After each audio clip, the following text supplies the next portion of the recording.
আসসালামু আলাইকুম রহমতুল্লাহ। দেশ এবং প্রবাস থেকে যেখান থেকে দেখছেন সকলকে মোবারকবাদ। এই মুহূর্তে আছে আমি মদিনা শরীফের জান্নাতুল বাকির পাশেই।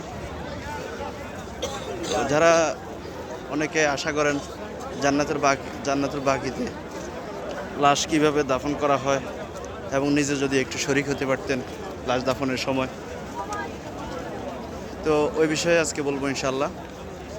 যে বিশেষ করে আপনি ফজরের পরে যদি চান, সম্ভাবনা খুবই কম, তো এই সময়টা বিশেষ করে জোহরের নামাজের পর এবং কি আসরের পরেও কম পাওয়ার সম্ভাবনা বেশি। মাগরিব কিংবা এশা এই সময়ে আপনি যদি চেষ্টা করেন তাহলে আশা করি পারবেন। তবে এটার মূল হাকিকত হচ্ছে কীভাবে যাবেন আপনাকে এখন বর্তমান খুব কঠিন।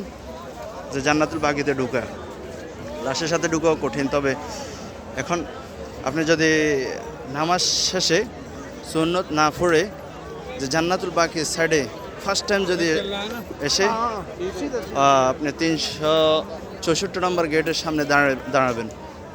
দাঁড়িয়ে যখন লাশ আসতেছে ঠিক লাশের খাটিয়ে ধরে আপনাকে ঢুকতে হবে, বা খাটের সাথে আপনাকে ঢুকতে হবে। না হলে আর কোনো বর্তমানে ওয়ে নাই, যে ঢুকার কোনো সুযোগ সুবিধা এখন নাই। হয়তো আগামী 1 বছরের মধ্যে জান্নাতুল বাকিতে ঢুকতে হলেও পারমিট নিয়ে ঢুকতে হবে, যেভাবে রিয়াজুল জান্নাতে ঢুকা হয়। ধন্যবাদ সবাইকে।